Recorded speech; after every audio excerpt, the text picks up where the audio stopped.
Olá, como vão todos? Espero que todos estejam bem, que todos estejam em paz, que todos estejam com saúde. Nós vamos iniciar mais essa palestra doutrinária com a prece que Jesus nos ensinou. Pai nosso, que estais nos céus, santificado seja o vosso nome. Venha a nós o vosso reino. Seja feita, Pai, a tua vontade, assim na terra como nos céus. O pão nosso de cada dia dai-nos hoje. Perdoa, Senhor, as nossas dívidas, na medida em que perdoamos os nossos devedores. Não nos deixes cair em tentação e livra-nos de todo o mal. Que assim seja, graças a Deus e a Jesus. Em nossa última palestra, nós terminamos o segundo item do capítulo 2 de A Gênese, que trata da providência divina e de como Deus está onipresente e é onipotente em nossas vidas e se mantém presente mesmo naqueles fatos mais corriqueiros e naquelas coisas mais simples do nosso dia a dia, até os grandes acontecimentos e as grandes marcas no tempo da nossa vida. Nós vamos agora entrar num novo item da Gênese, ainda do capítulo 2, dando continuidade a esse estudo, que trata da visão de Deus e de como essa visão ela se processa em nossa vida. Então, item 31 do capítulo 2. A visão de Deus. Uma vez que Deus está por toda parte, por que não o vemos? Vê-lo-emos em deixando a terra? Tais são as perguntas que se colocam diariamente. Então a gente tem dois questionamentos que estão o tempo todo na nossa mente. Por que a gente não vê a Deus, né? Já que Ele está presente por todo o tempo, e isso a gente já conversou um pouco nos itens anteriores, né? E quando a gente deixar a Terra, quando a gente tiver na situação de desencarnado e não tiver mais no corpo físico, a gente vai ver Deus? É assim, automático? Primeira questão. A primeira é fácil, ou seja, por que a gente não vê Deus o tempo todo? Então, a primeira é fácil de se resolver. Nossos órgãos materiais têm percepções limitadas que os tornam impróprios à visão de certas coisas, mesmo as coisas materiais. Assim é que certos fluidos escapam totalmente à nossa visão e aos nossos instrumentos de análise e, todavia, não duvidamos de sua essência. Vemos os efeitos da peste e não vemos o fluido que a transporta. Vemos os corpos se moverem sob a influência da força da gravidade e não vemos essa força, a força da gravidade. Então a gente tem uma série de coisas que a gente vê, sabe que está acontecendo, né, observa, mas a gente não vê a coisa propriamente dita. A mais simples de todas é o ar. O som da minha voz está chegando até os seus ouvidos através do ar. Quando as folhas das árvores balançam, elas balançam em função do vento, que é um movimento do ar. A gente não vê com os olhos esse movimento, ou seja, o ar em movimento.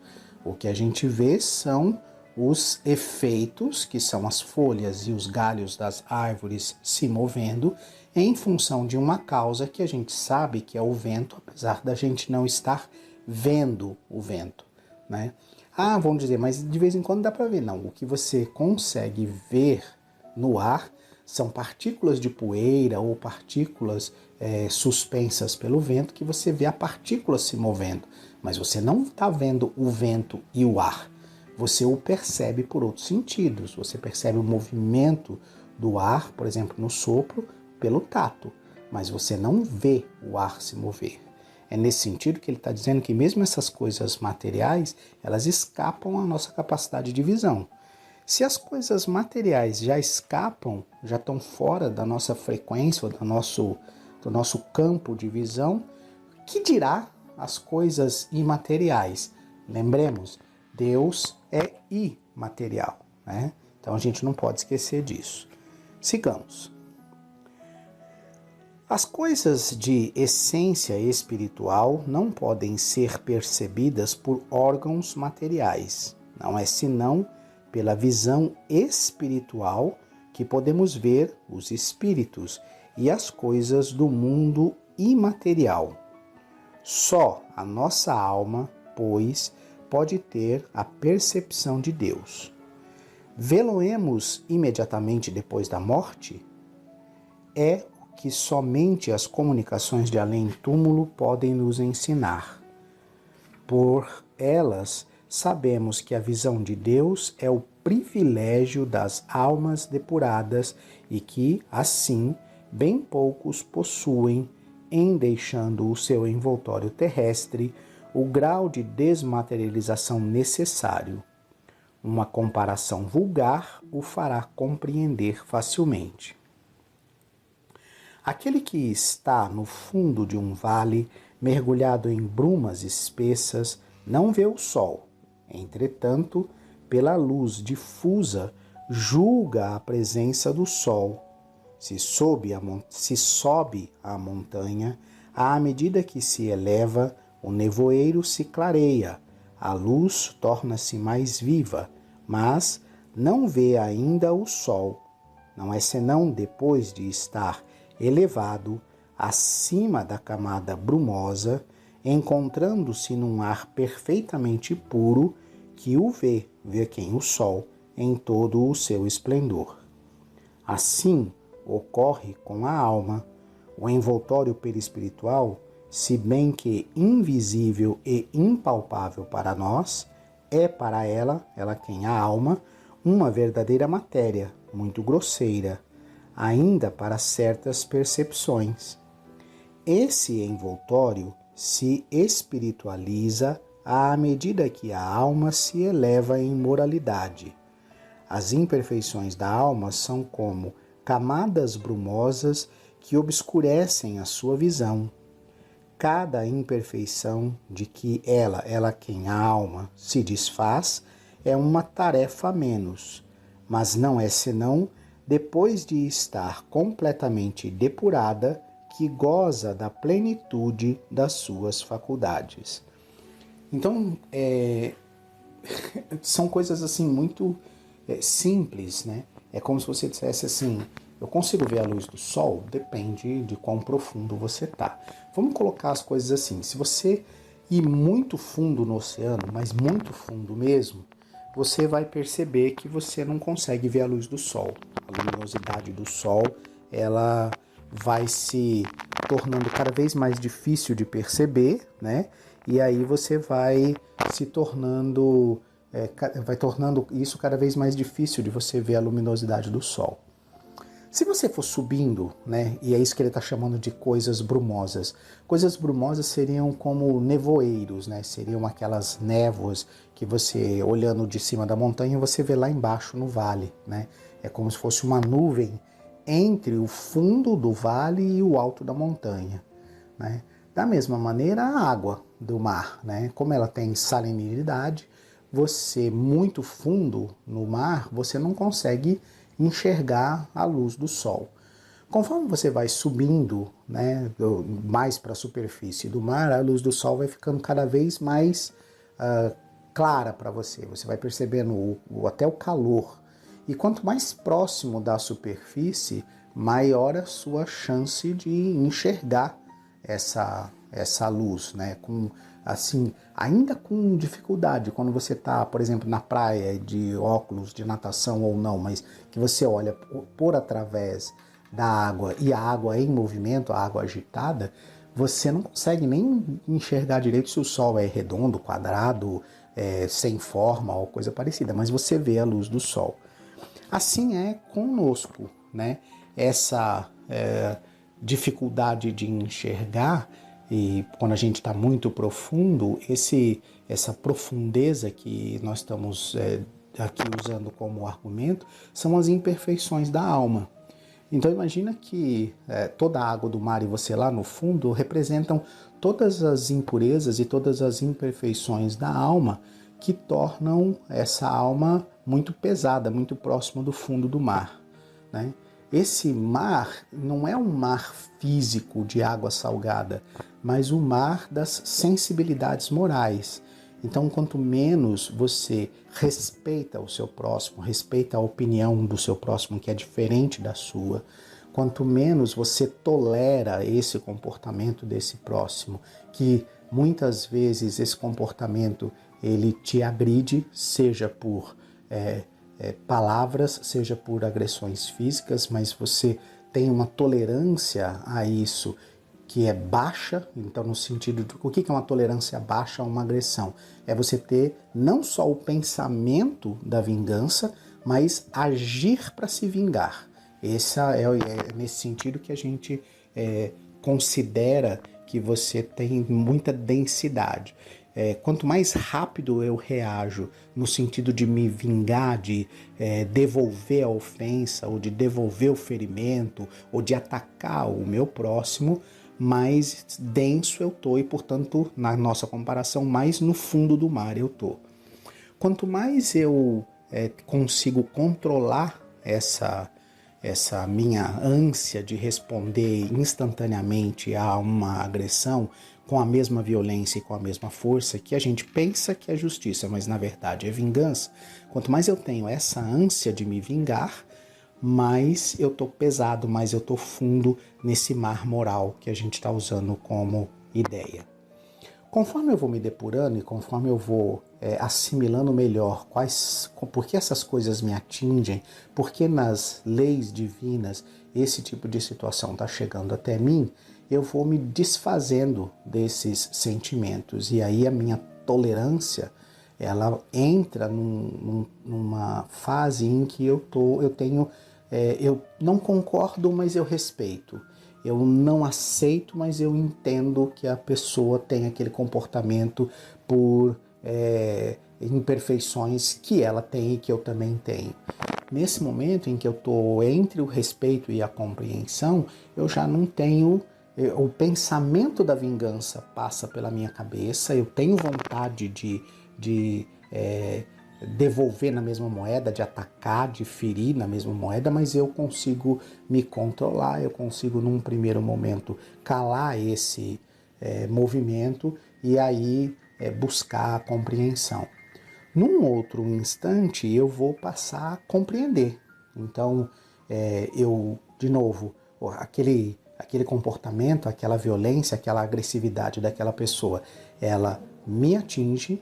Eu não estou inerte, eu percebo que ela está me atingindo, eu não gostaria que ela me atingisse, mas eu já compreendo que aquela pessoa está num estágio evolutivo, ou num momento de desequilíbrio em que aquilo vai passar, ela vai mudar, ela vai se modificar, e aí eu entro num estágio de completa compreensão, né?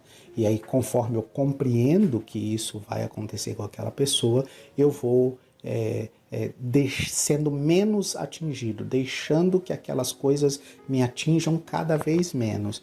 E na nossa comparação do mar, eu estou subindo cada vez mais, eu estou chegando cada vez mais próximo da superfície, eu estou me tornando cada vez mais puro. Quando eu chego muito próximo da superfície, eu ainda não tenho uma visão exata de como é o Sol, mas eu vejo bem a sua luz.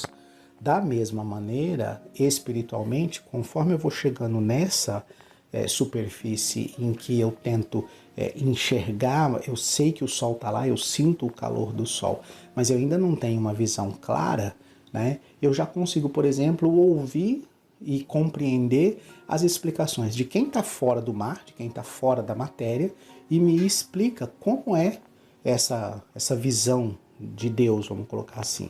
Então, essa superfície da água que a gente está colocando aí, essa superfície ela está diretamente relacionada à nossa prisão material, vamos colocar assim. Basta eu estar livre da matéria para enxergar a Deus? Não, porque não é a prisão no sentido do corpo material, mas a prisão no sentido do meu apego às coisas materiais. Então não é só estar desencarnado, eu preciso estar desencarnado e desapegado das coisas materiais, das paixões materiais, dos sentimentos que me carregam mais para a matéria, dos instintos que me provocam mais na matéria. Então é nesse sentido que eu me aproximo da divindade. E aí eu vou tocar na divindade, basta eu cruzar o limiar da superfície e eu toco na divindade? De novo, não. Eu cruzo o limiar, nesse limiar significa que o bem predomina sobre o mal na minha pessoa, mas eu ainda estou, às vezes, só com a cabeça fora da água, o resto do corpo todo dentro da água ainda, e de novo, a água aqui representa esse estar ligado, conectado à matéria, mas eu já consigo respirar um ar mais espiritual, já consigo ter uma visão mais espiritual, já consigo estar num ar mais rarefeito.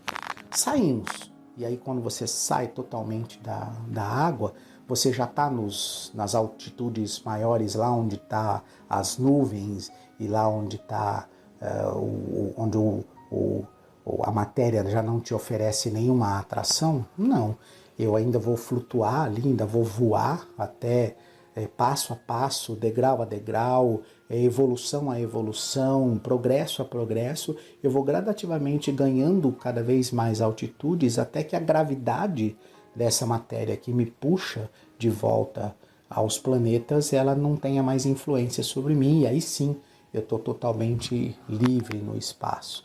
E isso já me faz chegar próximo do Sol, no sentido aqui o Sol, na nossa ação aqui, no nosso exemplo, o Sol seria Deus, isso já me faz entender, compreender a Deus? Não, porque eu ainda não estou no mesmo patamar. Mas o que acontece à medida que eu vou gravitando e subindo? A minha compreensão sobre essas coisas não materiais, ela vai melhorando. É o que acontece com a nossa capacidade de imaginar como seria, né? Então a gente não consegue ver, a gente não consegue tocar, a gente não consegue perceber com os 5 sentidos tudo aquilo que não é material, porém a gente já tem, por exemplo, a mediunidade que dá para nós uma percepção daquilo que não é material, daquilo que vem do plano espiritual. Essa gradação de evolução que vai nos fazer compreender melhor a Deus a cada degrau e a cada progresso. As coisas não são automáticas, eu não vou desencarnar e passar a compreender Deus imediatamente. Como ele disse, só quem faz isso é quem já era um espírito puro, quem já era um espírito evoluído antes de encarnar na Terra, encarnou como missão, e aí o desencarne só faz com que esse espírito retome a posição que ele tinha antes, que já era de evolução, já era de espírito puro, já era de espírito evoluído, já era de espírito que ascendeu ao progresso que lhe é peculiar, né? O que é que a gente precisa entender? Que eu não vou dar um salto de espírito em provas e expiações para espírito puro, eu vou progredir gradativamente.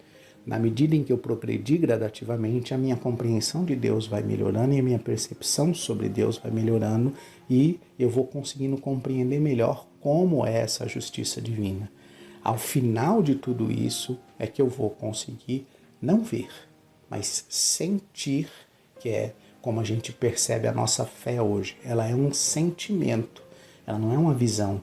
Da mesma forma que você não enxerga o ar, andando pela rua você não sabe quem é que tem mais fé ou quem é que tem menos fé.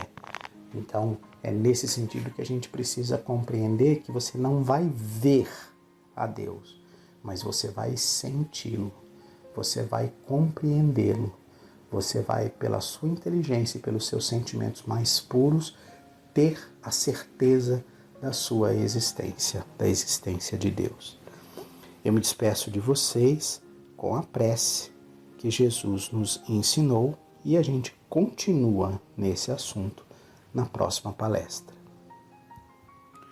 Pai nosso, que estais nos céus, santificado seja o vosso nome. Venha a nós o vosso reino. Seja feita, Pai, a tua vontade, assim na terra como nos céus. O pão nosso de cada dia dai-nos hoje.